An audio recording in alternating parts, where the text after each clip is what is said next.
Oui,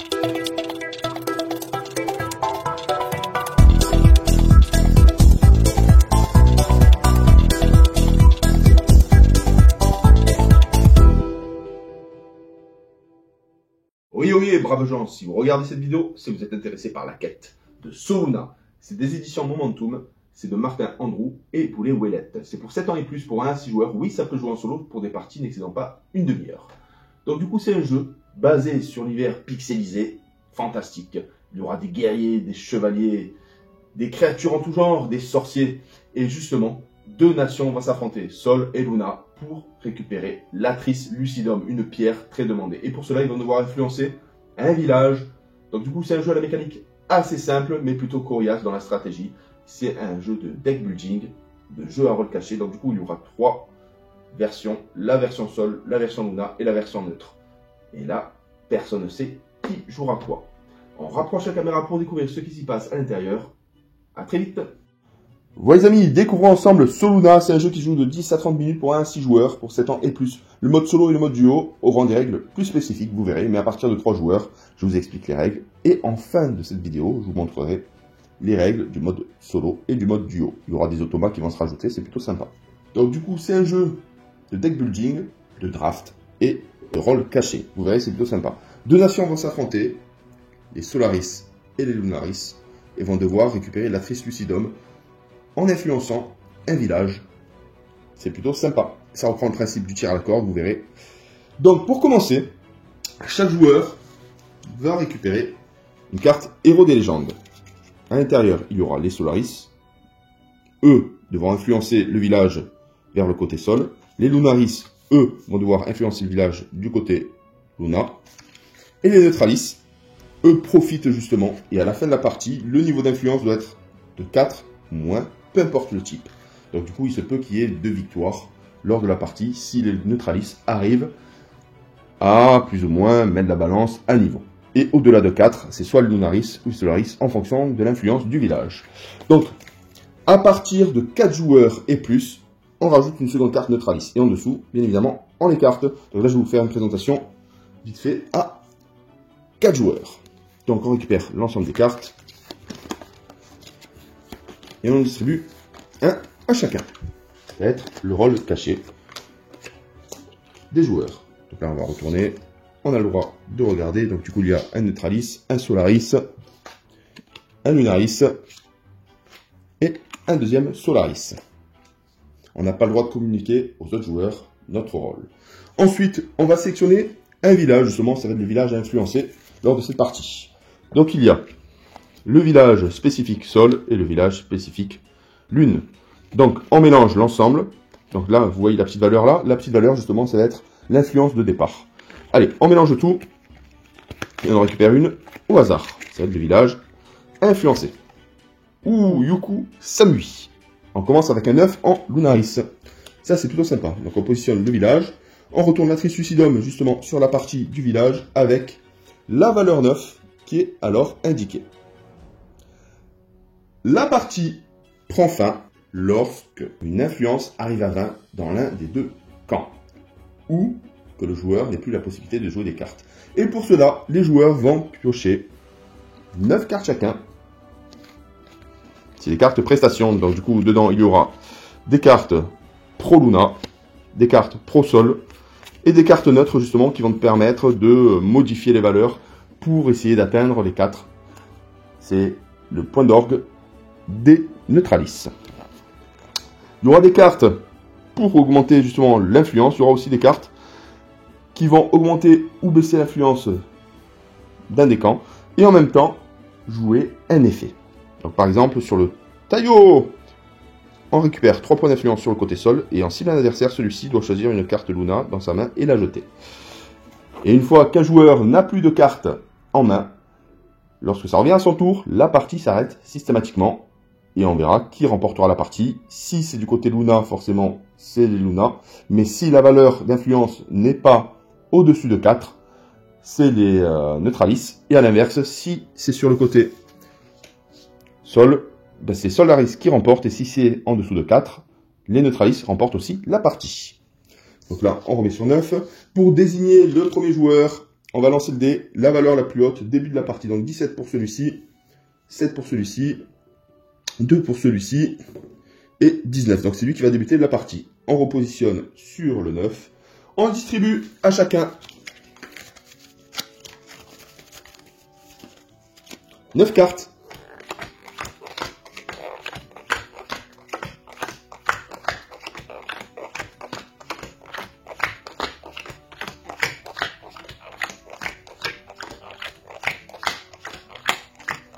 Les autres, on les positionne à côté.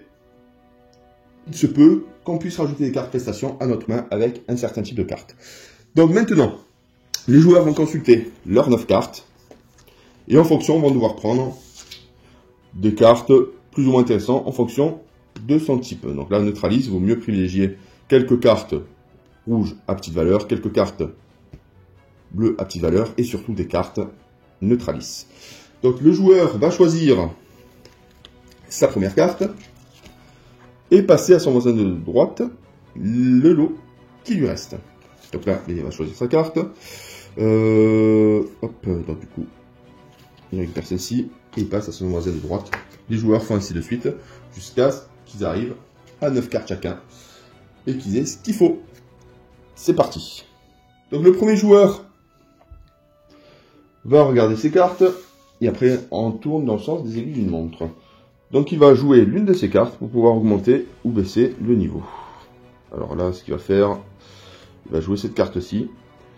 Plus 5, transforme l'effet de la prochaine carte sol en carte Luna. Donc là, il pose cette carte. Tac. Il augmente de 5. Il passe à 14. Donc ça, c'est très intéressant pour lui. Le prochain joueur, justement, il a tout intérêt à jouer une carte autre que le Luna. Quoique, il va jouer cette carte-ci pour pouvoir voler une carte au joueur précédent. Donc il joue celle-ci, ça augmente de 1 le Luna, et il vole une carte adversaire au hasard. Donc du coup, il récupère une carte au hasard qu'il récupère chez lui. Hop, il récupère celle-ci. On passe au prochain joueur. Donc lui, c'est le neutraliste. Il a tout intérêt à baisser le niveau aux alentours de 4. Donc il va regarder ses cartes. Il va jouer le sage. Il va baisser d'un niveau, justement, et piocher une carte prestation supplémentaire. On passe au prochain joueur. Le prochain joueur a tout intérêt à baisser le niveau des Luna.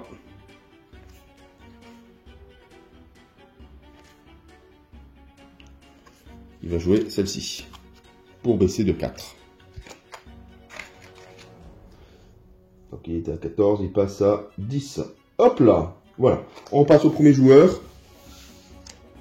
Premier joueur, regarde sa main. Donc, du coup, il va utiliser cette carte-ci pour augmenter de 4 le niveau des Luna. Hop, on passe alors à 14. Le joueur suivant va continuer à baisser la jauge. De 5, il passe à 9. Systématiquement, hop. Et la prochaine carte Luna qui va jouer, ça va être une carte sol. Donc là, ça peut être intéressant pour lui. Alors, il va jouer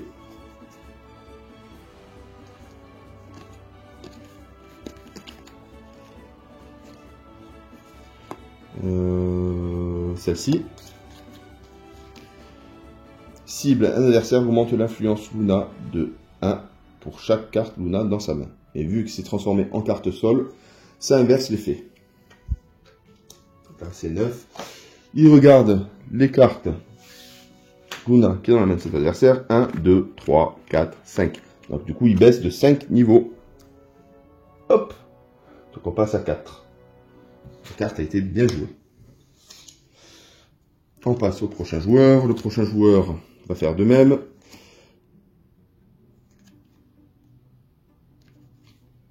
Il va jouer celle-ci.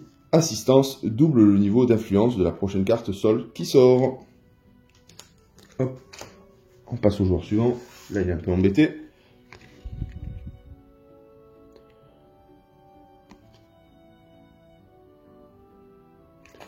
Il va utiliser le Tsuki. Cible un adversaire, celui-ci doit choisir une carte sol de sa main et la jeter. Donc il utilise sur cet adversaire-là, le positionne devant, augmente de 3 bien évidemment son niveau d'influence. Hop. Et ce joueur va devoir se défausser d'une de ses cartes. Il se défausse de la plus petite bien évidemment, qui ne pourra pas jouer ce tour. On passe au joueur suivant, hop, il regarde sa main. Là,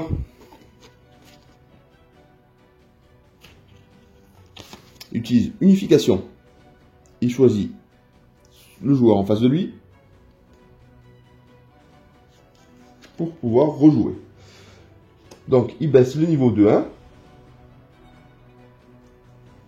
et oblige ce joueur-là à rejouer une carte. Il va jouer celle-ci. Le taillot, cible un adversaire, celui-ci doit choisir une carte Luna dans sa main et la jeter. Et on descend de 3 le niveau de Luna. Donc la carte est jouée.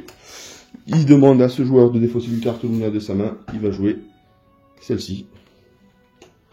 On repasse de nouveau à ce joueur. Il va augmenter de 4 la zone Luna. Hop, il passe de nouveau à 7. Prochain joueur joue sa carte.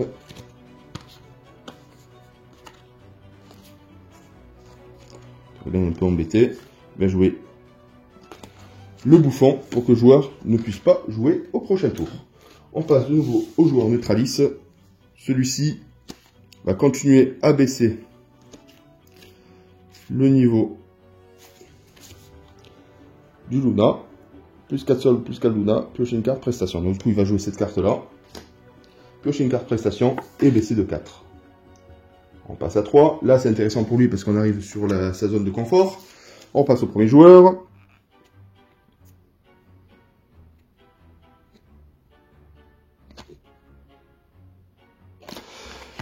Il va utiliser l'érudit et sectionner le joueur d'en face. Cible un adversaire, augmente l'influence sol de niveau 1 pour chaque carte sol dans sa main. Hop. Donc il n'y en a aucune malheureusement. Coup d'épée dans l'eau. Ce joueur saute en tour bien évidemment, on repasse à ce joueur-ci. Il va jouer cette carte-là pour augmenter le sol. Donc là, ce qui est très important, donc il va passer 3 points sur le sol. Donc on descend de un niveau, donc de 1. Donc là, il y en a 2 qui ont été changés. On bascule sur le sol et on augmente de 1 justement le niveau. Maintenant on est sur la zone du sol. C'est parti, on passe au prochain joueur. Lui ça l'intéresse pas trop, donc il va descendre. Hop, le niveau va augmenter de 2 le Luna. Donc il passe à 3. Et évidemment, on repasse à ce joueur-ci. Là, il est embêté. Là, il va choisir celui-ci. Hop, pour basculer de 1. Hop, sur la partie Luna. Là, c'est très serré les amis. On passe à ce joueur-ci. Il va jouer cette carte-ci. La sorcière grise, plus un sol ou Luna, donc du coup il va basculer sur la partie sol. Et la prochaine carte jouée doit être une carte neutre. Un joueur qui n'a pas de carte neutre doit sauter son tour. Donc on passe au prochain joueur. Bien évidemment, il a une carte neutre. Il va jouer le terrain. Il réduit le niveau d'influence de moitié arrondi à la baisse. Donc du coup, ça reste à ce niveau-là. On passe au prochain joueur qui va jouer le sol pour augmenter de 4, donc du coup on passe à 5. Hop, on repasse au Luna. Il ne reste plus que 2 cartes. Donc il va utiliser le mercenaire pour augmenter de 2. Le côté Luna, bon là c'est peut-être cuit pour lui. Il passe à 3 sur le côté sol. Ce joueur-ci, donc là il va jouer l'une de ses cartes. Il va jouer celle-ci. Plus 1 Luna, donc du coup on descend de 2. On reste encore sur le sol, mais il vole une carte au hasard dans la main de son adversaire. Voilà. Il fait défausser sa dernière carte, bien évidemment. On passe au prochain joueur. Là, c'est joué intelligemment. Donc ce joueur-là On va utiliser cette carte-là pour descendre de 1 et récupérer une carte prestation. On passe à ce joueur-ci qui va jouer cette carte-là, le cercle magique. Si bien l'adversaire dépose cette carte devant lui, à côté de sa pile de cartes jouées, toutes ses prochaines cartes sol deviennent Luna et vice-versa. On arrive au joueur Luna, mais il n'a plus de cartes, donc la partie s'arrête. La partie a été remportée par les Solaris, bien évidemment, parce que l'influence du village est sur le côté Solaris. Et le Neutralis aussi remporte la partie, car la carte Atreus Suicidum côté sol n'a pas plus de 4 points au niveau de l'influence. Donc du coup, les 3 joueurs remportent la partie. Ce qu'il faut savoir aussi, il y a le mode solo qui est plutôt sympa avec des automas. Donc là, la préparation, c'est comme une partie normale de draft, mais on aura 3 adversaires automatisés. Le premier automa, il y aura 6 cartes sol, 2 cartes Luna et 2 cartes neutrales. Le second automa, 6 cartes Luna, 2 cartes sol et 2 cartes neutrales. Et le troisième automa prendra 3 cartes dans chaque paquet des automas 1 et 2. Nous piocherons 10 cartes. Et si on n'est pas satisfait de notre première pioche, on en piochera plus que 9. Et en commençant par nous, et en suivant le sens horaire des aiguilles d'une montre, les automas joueront la première carte sur le dessus de leur paquet. Les autres cartes automas ciblent toujours le joueur suivant, sauf pour le mage ou la prêtresse qui affectera forcément le joueur précédent. Et la partie prendra fin lorsque l'influence atteint 20 ou quand un joueur n'a plus de cartes à jouer. Et pour le mode duo, c'est pareil, on rajoute la partie du mode solo, mais à 2 joueurs, vous verrez, c'est plutôt sympa. En tout cas, Soluna est un super jeu de stratégie, de micro-deck building et de draft. À rôle caché, je vous le conseille fortement, à 6 joueurs, ça doit être un massacre. Et à très bientôt pour une nouvelle vidéo, bye bye!